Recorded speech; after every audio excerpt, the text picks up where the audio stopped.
નમસ્કાર ખબરામાં આપણો ઘણો ઘણો સ્વાગત और बुलेटिन में सबसे पहली खास खबरा माथे एक नजर। बजट सत्र तीसरा दिन लोकसभा में राष्ट्रपति अभिभाषण माथे धन्यवाद प्रस्ताव माथे भी चर्चा। भाजपा सांसद रविशंकर प्रसाद कया अभिभाषण में देश रा आगामी भविष्य रो है जिक्र। बसंत पंचमी रे मौका माथे महाकुंभ में तीसरो अमृत स्नान माथे साधु संत त्रिवेणी संगम में लगाई आस्था री डुबकी। सुरक्षा व्यवस्था खातर कराया गया विशेष इंतजाम।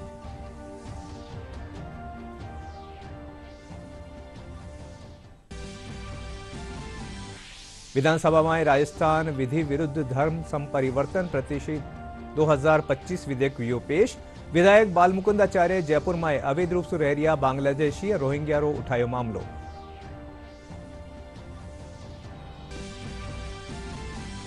प्रदेश भर में सूर्य सप्तमी माथे कर्यो गयो सूर्य नमस्कार रो आयोजन। जयपुर में हुयो राज्य स्तरीय समारोह। वठेही बूंदी में करीब 1032 विद्यार्थी और शिक्षक कर्या सूर्य नमस्कार रो अभ्यास। और जोधपुर पुलिस रेंज रा नवनियुक्त आईजी विकास कुमार पाली जिला रा कीनो दौरा। कया अपराधिया में भय और आमजन में विश्वास पैदा करनो वणारी होली पहली प्राथमिकता।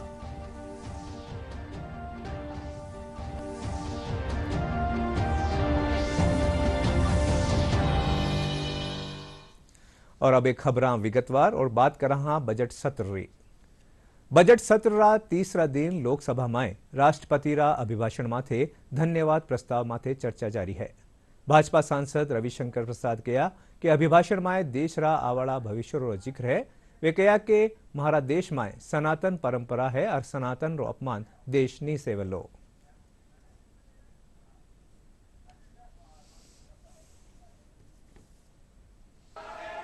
नई ऊर्जा की बात माननीय राष्ट्रपति जी ने की है। राष्ट्रपति जी ने जो कुंभ में महान आयोजन चल रहा है उसकी भी चर्चा की है। कल रात तक खबर मिली 35 करोड़ लोग स्नान कर चुके हैं। 35 करोड़ लोग। उन्होंने दुख भी प्रकट किया जो लोग एक हादसा हुआ उसकी भी जांच चल रही है और उस जांच में भी षड्यंत्र की बू आ रही है। जब पूरा जांच सामने आएगी तो वो हादसा किसने करवाया उनको शर्म से झुकना पड़ेगा, ये भी मैं कहना चाहता हूं। उपसभापति जी, मुझे एक बात जरूर कहनी है। ये कुंभ का नाम सुनते और सनातन का नाम सुनते उनको परेशानी क्यों हो जाती है? क्या हो जाता है? जिस तरह से और एक बात मैं इस सदन में साफ साफ करना चाहता हूं, सनातन का अपमान नहीं सहेगा हिंदुस्तान, ये आप जान लीजिए। बिल्कुल हमें गर्व है कि हमारे देश में सनातन परंपरा है। और एक बात मैं और कहूंगा उपसभापति जी, बड़ी विनम्रता से, हजारों साल में तो सनातन को लोग कमजोर कर नहीं सके। ये लोग क्या है जो सनातन को कमजोर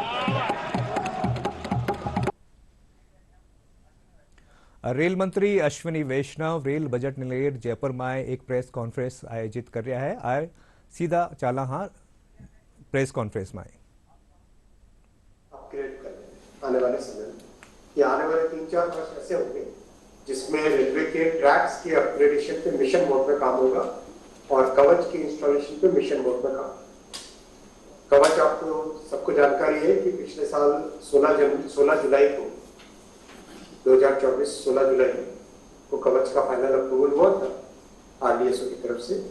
और उसमें उसके बाद में तुरंत बाद में 10,000 कोच पे एक साथ लगाने का काम चालू हुआ है और करीब 15,000 किलोमीटर रेलवे ट्रैक्स पे कवच को लगाने का काम एक साथ चालू हुआ है, जिसमें डिजाइन है बहुत ही कॉम्प्लेक्स है। जैसा आप जानते ही हो कि पूरा टेलीकॉम नेटवर्क क्रिएट करना पड़ता है, डेटा सेंटर बनाने पड़ते हैं और कवच लगाना पड़ता है गाड़ी के ऊपर।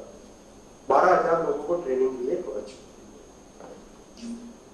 मैं यहाँ पे रखूंगा और क्वेश्चन दूंगा और क्वेश्चन हम चालू करेंगे इधर से एक एक करके, फिर बाद में इधर आएंगे और उसके बाद में वर्चुअल साइट्स पे। जो अमृत भारत ट्रेन जो लोग ये और ये जो मिडिल क्लास में ट्रेन की है, इसमें 2 टाइम हम लोग चला रहे पैदल चला रहे। अभी ये इस फाइनेंशियल ईयर में भी कुछ आने को नहीं है। 100 नहीं अमृत भारत ट्रेन बनेगी। Sir, this side people have on 5 minutes.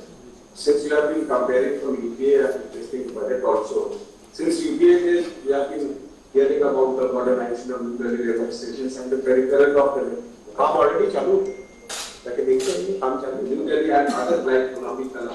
हाँ, इसका दिल्ली कैंट का, न्यू दिल्ली का, सफदरजंग का, इसका बिजवासन का, ये तो काम ऑलरेडी बहुत तेजी से चल रहा है, जाके देखते हैं। उसके लिए इसमें दिल्ली वाले पर पूरी टीम लगी हुई है। और देखो अब बजट का तरीका बदल गया है। पहले तरीका था कि इंडिविजुअल प्रोजेक्ट्स पे 2.5 करोड़ 2 करोड़ ऐसे दिए जाते थे।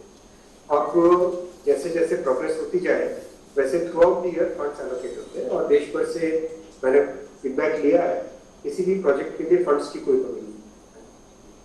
सर कैपेसिटी एनहांसमेंट को लेकर के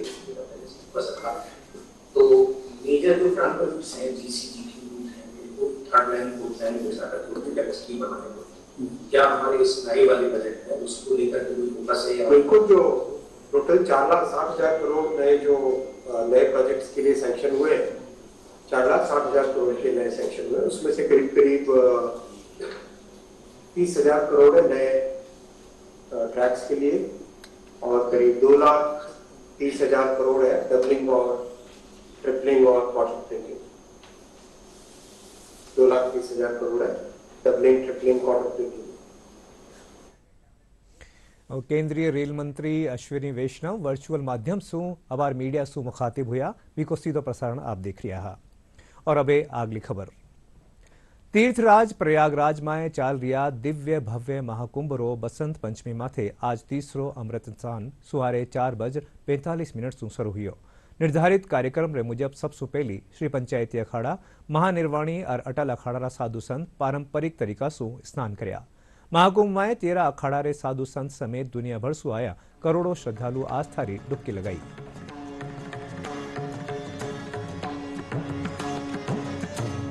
तीर्थराज प्रयागराज में चल रहे दिव्य भव्य महाकुंभ का बसंत पंचमी पर आयोजित तीसरा अमृत स्नान सुबह 4:45 से शुरू हो चुका है।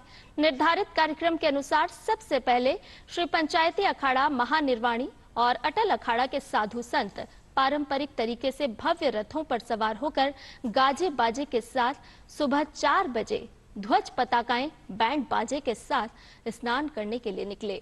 इसके पश्चात क्रमबद्ध तरीके से अखाड़ों के साधु संत त्रिवेणी संगम के लिए निकले और लगातार अमृत स्नान कर रहे हैं। विभिन्न अखाड़ों का अमृत स्नान दोपहर 4 बजे तक चलेगा। प्रयागराज की दिव्य धरा पर 13 अखाड़ों के साधु संतों समेत दुनिया भर से करोड़ों श्रद्धालु आज के अमृत स्नान में आस्था की डुबकी लगाने के लिए महाकुंभ में शामिल हो रहे हैं। महाकुंभ 2025 का पहला अमृत स्नान मकर संक्रांति के पावन अवसर पर हुआ था। वहीं दूसरा अमृत स्नान मौनी अमावस्या के अवसर पर 29 जनवरी को हुआ था।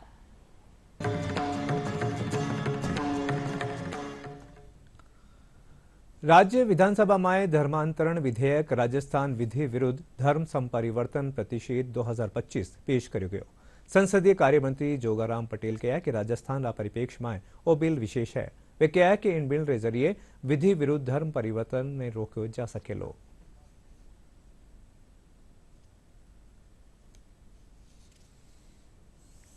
आज राजस्थान विधि विरुद्ध धर्म परिवर्तन प्रतिषेध विधेयक पेश हुआ है।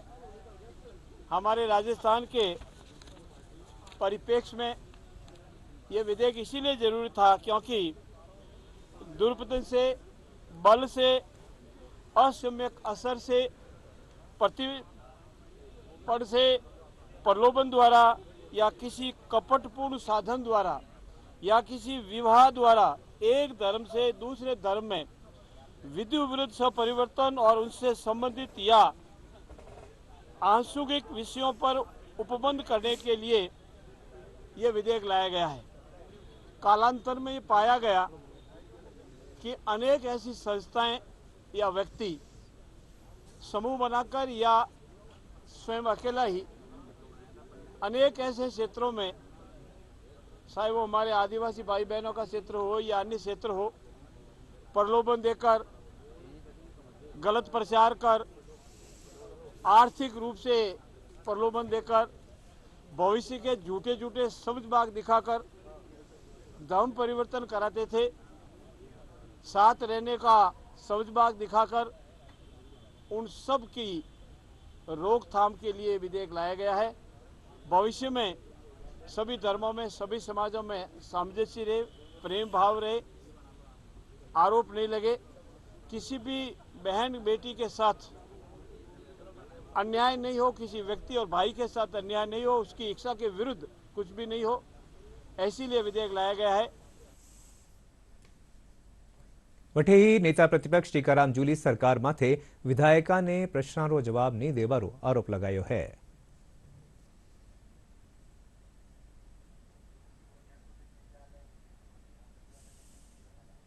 ये फ्लोर मैनेजमेंट है, ये संसदीय कार्य मंत्री की और सचेतक की जिम्मेदारी है कि वो जो माननीय सदस्य का क्या आज का बिजनेस है विधानसभा के अंदर, वो उनको ऑलरेडी अवगत कराए, वहाँ पे उनके पास पेपर पहुँचाए, उनको बोलने के लिए, बैठने के लिए कहे। पर कोई लोग बैठते ही नहीं है। बैठेंगे जब तो सीखेंगे। मैंने पहली बार भी कहा था कि भाई इस चीज़ को मजाक मत बनाओ, इसको पार्टीबाजी से ऊपर लेके चलो। विधानसभा सबके लिए, यहाँ विधानसभा कोई कांग्रेस बीजेपी नहीं है। विधानसभा के अंदर कोई बात उठती है वो पूरे प्रदेश की जनता की उठती है। आज कर्मचारियों की तो की कौन बात कर रहा है, युवाओं की कौन बात कर रहा है, किसानों की कौन बात कर रहा है।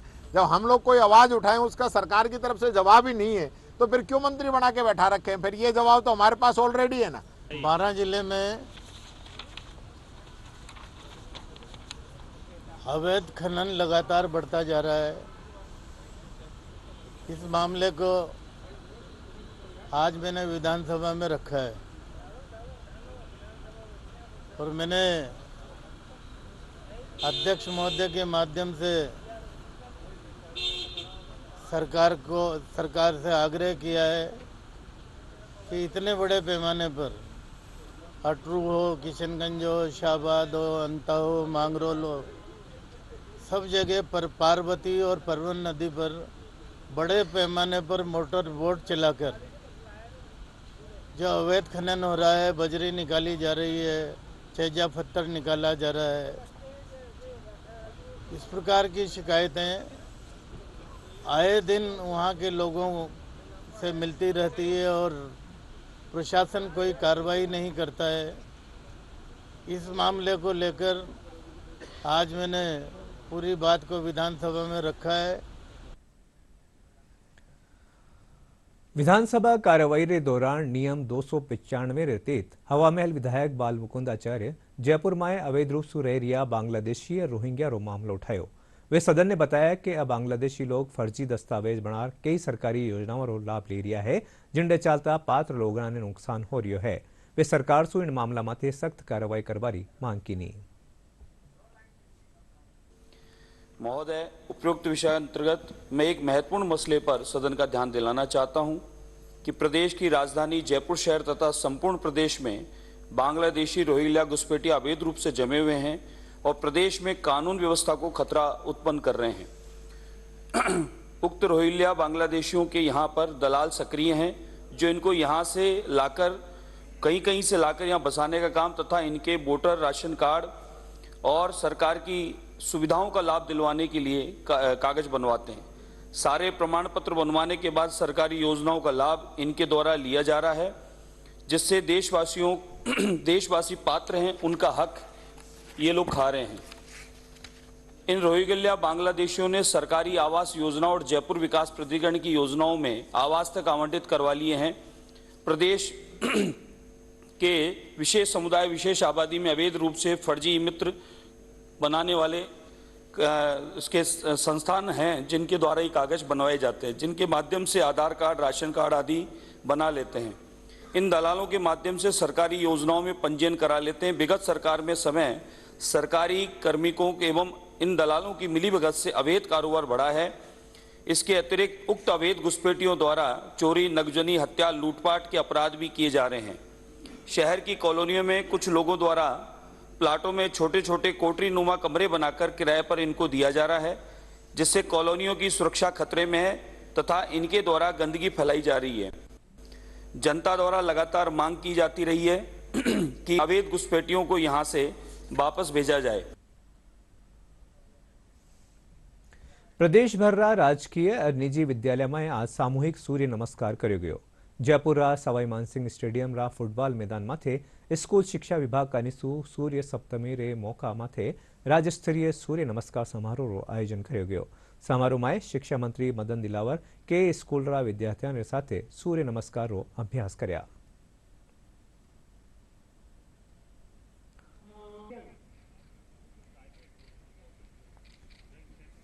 पैर को पीछे ले जाइए, पीछे वाले पैर का घुटना जमीन पे लगाइए। 3 दाहिने पैर को अपने दोनों हाथों के बीच मिलाइए, सामने देखिए, थोड़ा सा ऊपर को। पूर्व सुप्रभातम पर बधाई देता हूँ और आप सबके लिए भगवान से प्रार्थना करता हूँ कि आप सब स्वस्थ रहें, मस्त रहें। सूर्य भगवान सबको प्रकाश देते हैं और पूरे देश विदेश में प्रकाश फैलाते हैं। मैं रिकॉर्ड की बात नहीं करता हूँ, पर मैं ये कह सकता हूँ कि हमारे सरकारी गैर सरकारी जो विद्यालय के छात्र छात्राएं परिवार है वह सब सूर्य नमस्कार में भाग लेते हैं, लेते रहेंगे। मैं कीर्तिमान की तो नहीं कहूँगा, वो हमारा ध्येय नहीं है। हमारा जो ध्येय है बच्चों में योग और स्वस्थ जीवन के प्रति जागृति लाना, और ये राष्ट्रीय शिक्षा नीति भी यही कहता है, योग को स्वस्थ बच्चे होने के लिए, क्योंकि अगर स्वस्थ मन तन रहेगा तो उसमें शिक्षा ग्रहण विद्या ग्रहण में आसानी होती है। तो उसी के तहत ये हमारी जिम्मेवारी है, शिक्षा विभाग की जिम्मेवारी है कि हमारे बच्चों में ये अच्छी आदतें डालें। उसी के तहत ये कार्यक्रम पिछले साल भी किया था, आज भी किया है और आगे भी किया जाएगा। और अगर संख्याएं बढ़ती है, नए रिकॉर्ड्स बनते हैं, कीर्तिमान स्थापित होती है, तो ये इस ओर इंगित करता है कि बच्चे और शिक्षक इस बात से कन्विंस्ड हैं कि हमें ये करना है। बहुत अच्छा लगा, एक संदेश स्वास्थ्य के लिए कि हमें फिट रहने के लिए, हेल्दी रहने के लिए योगा कितना ज़रूरी है, सूर्य नमस्कार कितना ज़रूरी है। पूरे विश्व को ये संदेश एक साथ गया, सब लोगों ने मिलकर एक साथ एक विश्व रिकॉर्ड बनाया, बहुत अच्छा लगा। जो सोसाइटी में आज जो सबसे बड़ा लेसन जो बच्चों को सिखाने की ज़रूरत है वो यही है कि आज की जनरेशन मोबाइल की तरफ बहुत अट्रैक्ट हो रहा है। उसको बच्चे की जनरेशन को बचाने के लिए कि हम एक हैबिट में डालें, जो एक्सरसाइज है, जो योगा है, वो एक रूटीन में डालें ताकि बच्चा जो है वो हेल्दी रहे। आज हमें बहुत अच्छा लगा क्योंकि आज हमारे माननीय शिक्षा मंत्री जी यहाँ पर आए और हमारे साथ सूर्य नमस्कार किया, और सूर्य नमस्कार करने से हमारा शरीर स्वस्थ रहता है, ऊर्जा आती है हमारे अंदर। हमें बहुत अच्छा लगा सूर्य नमस्कार करने में। हम करते हैं, प्रेयर में करते हैं, मैम करवाते हैं, हमें हमारे टीचर सब करते हैं। यहाँ पे हमें बहुत अच्छा लगा और हम लोगों ने अच्छे तरीके से बड़े अनुशासन में सभी बच्चों ने सूर्य नमस्कार किया, और वो भी प्रातः सुबह सुबह किया, तो बहुत अच्छा लगा हमें।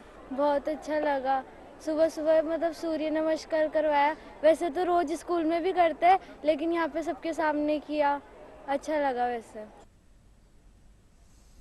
बूंदी जिला में भी सूर्य सप्तमी के मौके सूर्य नमस्कार कार्यक्रम रो आयोजन कर्यो गयो। जिला स्तरीय कार्यक्रम बूंदीरा सीनियर सेकेंडरी स्कूल में आयोजित कर्यो गयो, जिनमें करीब 1072 विद्यार्थी और शिक्षक सामूहिक रूप से सूर्य नमस्कार रो अभ्यास कर्या।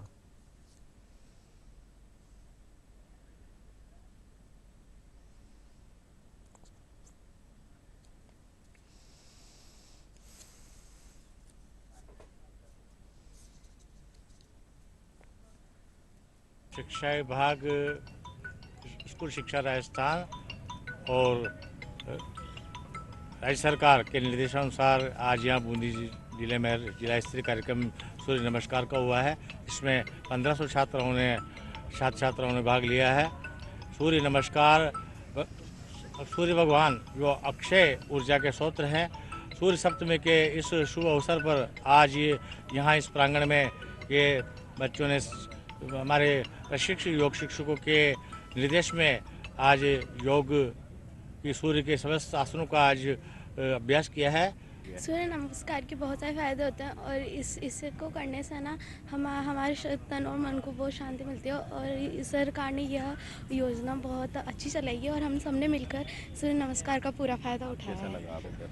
हमें सूर्य नमस्कार करके बहुत अच्छा लगा। हमें ये रोज करना चाहिए, इससे हमारा शरीर स्वस्थ होता है और सभी को करना चाहिए। केंद्रीय मंत्री निर्मला सीतारमण बजट में मध्यम वर्ग रा करदाताओं ने बड़ी राहत दी है। बीकानेर में मध्यम आय वर्ग रो कहना है कि टैक्स स्लैब में बदलाव सु नौकरी पेशा और छोटा कारोबारिया ने सीधो फायदो होवेलो। वटे ही महिलाओं रा आर्थिक सशक्तिकरण ने भी प्राथमिकता दी रही है। वित्त मंत्री निर्मला सीतारमण द्वारा केंद्रीय बजट पास किया गया है। इस बजट में टैक्स पेयर्स के लिए, मध्यम आय वर्ग के लिए ये बजट बहुत सुकून देने वाला रहा है। टैक्स के जो स्लैब है उसमें चेंजेस किए गए हैं। इसी बात को लेकर आज हम बात कर रहे हैं मध्यम आय वर्ग के कुछ सैलरीड लोगों से कि उनको इस बजट से क्या फर्क लग रहा है। आइए बात करते हैं। अपना नाम बताएं। सुमित्रा शर्मा। आप एक टीचर हैं। हाँ जी। तो आपको क्या लग रहा है जो टैक्स के अंदर परिवर्तन, टैक्स स्लैब में परिवर्तन किया गया है, उससे क्या फर्क पड़ेगा? सबसे पहले तो टैक्स में जो टैक्स पेयर है, मिडिल क्लास टैक्स पेयर उनके लिए बहुत रिलीफ है, क्योंकि जो पहले इस स्लैब में जो मिडिल क्लास जिनकी एनुअल जो इनकम है 10 to 15 लाख थी, वो भी टैक्स पे में इंक्लूड होते थे। लेकिन अभी जो है ये जो फाउंडेशन है खत्म करके 12.75 लाख जो गवर्नमेंट एम्प्लॉय है उनके लिए कर दिया गया है, और जो प्राइवेट एम्प्लॉय है उनके लिए 12 लाख। और इस सबसे जो इसमें इम्पोर्टेंट बात ये रही है कि वुमेन एम्पावरमेंट और चाइल्ड वेलफेयर के लिए बहुत सारी पॉलिसीज और प्लान इसमें जो है एग्जीक्यूट किए जाएंगे। आप एक अध्यापक हैं, तो आपको क्या लगता है कि इस प्रकार जो टैक्स स्लैब में परिवर्तन किया गया है ये व्यक्ति विशेष के लिए कैसे, मध्यम आय वर्ग को कैसे सुकून देने वाला रहा है? जो इन्वेस्टमेंट होती है, स्मॉल इन्वेस्टमेंट थी, उस पर बहुत फर्क पड़ रहा था, वो हो नहीं पा रही थी एक तरह से। तो जो इनकम टैक्स हम गवर्नमेंट को देते थे वो अब हमारे ही खाते में, हमारे ही नाम पे सेविंग्स कर लिया करेंगे, तो मैम बहुत अच्छा लगेगा। देखिए, कोई भी चीज आती है ना मार्केट में, उसके प्रोज एंड कॉन्स हमेशा साथ रहते हैं। अपन किसी भी चीज को 100% नहीं बोल सकते। हाँ, जो मुझे बहुत अच्छी चीज लगी, इलेक्ट्रॉनिक गुड्स के ऊपर गवर्नमेंट टैक्सेशन कम कर रही है। दूसरा, अभी जो इलेक्ट्रॉनिक व्हीकल्स आ रहे हैं मार्केट के अंदर, जिनकी बैटरीज बहुत महंगी आती थी, अब उन पे जब कम होंगी तो गवर्नमेंट जो पॉल्यूशन फ्री व्हीकल्स रन करना चाहती है, वो उसका एम उससे बहुत अच्छा जाएगा। नो डाउट 12 लाख की जो स्कीम दी है गवर्नमेंट ने, ये 12 लाख की स्कीम का एक बहुत बड़ा बेनिफिट है जो शायद हिडन है, वो ये है कि अब बहुत सारे लोग जो रिटर्न्स नहीं भरा करते थे, अब वो भी अपनी रिटर्न भरेंगे। मेरे ख्याल से इसमें दोनों साइड इफेक्ट होने वाला है। एक तो मेरे को खुद को अगर इंडिविजुअली मैं बात करूँ तो it is going to support me a lot, somewhere down the line मेरी सेविंग्स होगी and all those things. But secondly ये गवर्नमेंट को भी कहीं ना कहीं सपोर्ट करेगा, बिकॉज इनडायरेक्ट टैक्सेशन बहुत बढ़ेगा। जीएसटी जैसे जो एक पार्ट है इसका, जो सबसे इम्पोर्टेंट पार्ट है जो मुझे लगता है वो ये है कि जीएसटी की जो कलेक्शन है उसमें ग्रोथ आएगा, बिकॉज अल्टीमेटली जो सेव हो रहा है वो हम बाजार में जाके खरीदेंगे ही ना, और जब हम खरीदेंगे तो वो इनडायरेक्टली पूरा का पूरा एक वीसीएस, एक अच्छा सर्कल बनेगा जिसके अंदर मैन्युफैक्चरिंग यूनिट के अंदर मैन्युफैक्चर होएगा, वो जो कि हम खरीद रहे हैं उसे जीएसटी कलेक्शन होएगा, तो गवर्नमेंट के पास भी पैसा है। जोधपुर पुलिस रेंज रा नव नियुक्त आईजी विकास कुमार पाली जिला रा दौरा रे दौरान मीडिया से बातचीत करता थका कहा कि आबावाड़ा दिना में पाली पुलिस एक नुआ कलेवर, नुआ जोश और प्रभावशाली अंदाज में नजर आवेली। वे कहा कि अपराधियों में भय और आमजन में विश्वास पैदा करनो वणारी प्राथमिकता हवेली।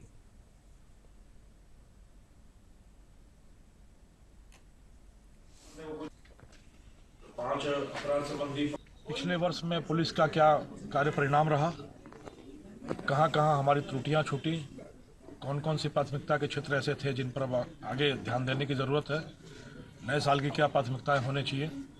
करीब करीब सारे थानाधिकारी नए लगे हुए हैं, तो इनके कार्य करने का तौर तरीका क्या होना चाहिए, किन चीज़ों पर ध्यान केंद्रित होना चाहिए, किस तरीके से अपराध एवं अपराधियों पर अंकुश लगाया जाना है, किस तरीके से जन साधारण के मन में व्यवस्था के प्रति आस्था मजबूत की जानी है, दृश्यता, पुलिस की कार्रवाई की प्रभावशीलता,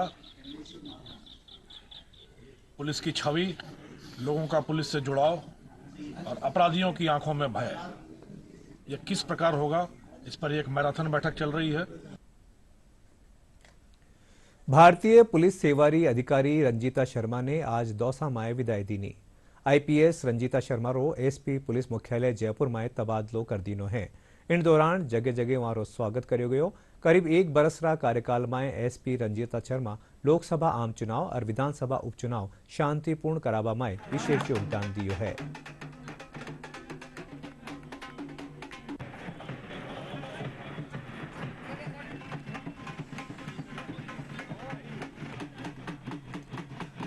निश्चित ही पिछला जो 1 साल गया है वो मेरे लिए बहुत ही संतोषप्रद और सुखद कार्यकाल रहा और इसमें हमारी जितने भी अधिकारी कर्मचारी हैं पूरी फोर्स का बेहतरीन उन्होंने काम किया, मेहनत और लगातार हमारे पास कोई ना कोई ऐसे अवसर रहे, चुनौतियां रहीं। जैसे हम चुनाव की बात करें तो पहले चुनाव हुए, फिर बाई इलेक्शंस हुए, माननीय प्रधानमंत्री महोदय का रोड शो हुआ, हमारे माननीय सीएम साहब का रोड शो हुआ। लगातार कुछ ना कुछ ऐसे हमारे पास सामने चुनौतियां थी, लेकिन पूरी टीम ने बढ़िया काम किया और मुझे ये अच्छी आज की जो अनुभूति है, विशेषकर मैं दौसा के क्षेत्रवासियों को भी धन्यवाद देना चाहूँगी कि उनका भी परस्पर सहयोग रहा पूरे कार्यकाल में।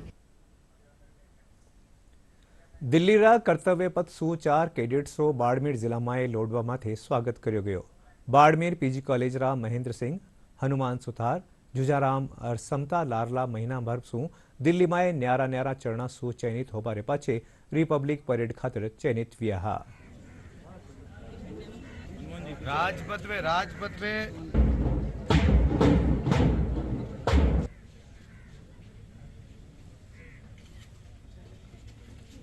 दिल्ली में मैंने बहुत सारे कार्यक्रमों में भाग लिया।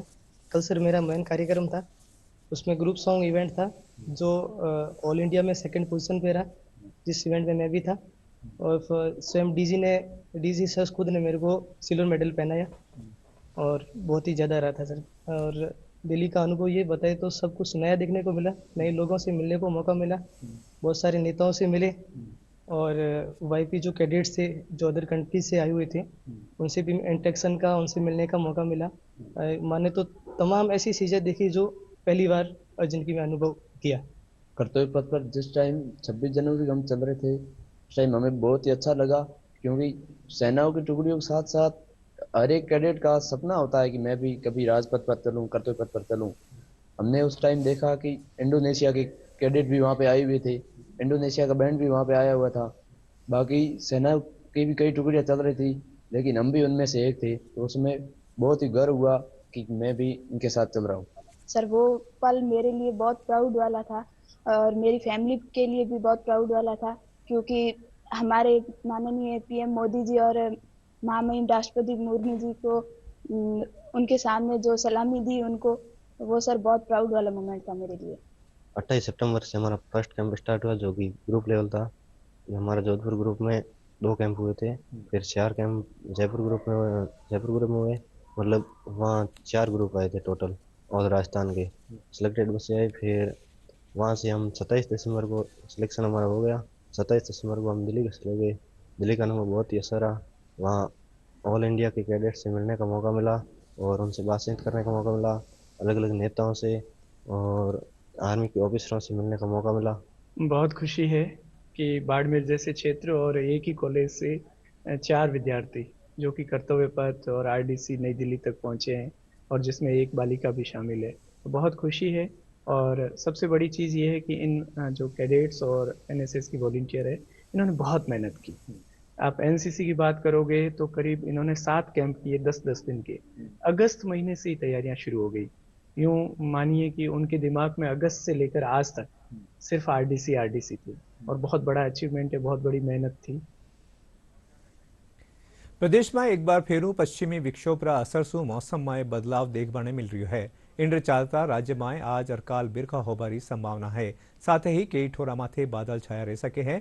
वठीने सुबह शाम तेज सर्दी रो असर बनेड़ो है। लारला 24 घंटा में सबसे कम तापमान माउंट आबू में 3.4 डिग्री सेल्सियस दर्ज कर गयो। बुलेटिन आखिर में खास खबर एक बार फेरू।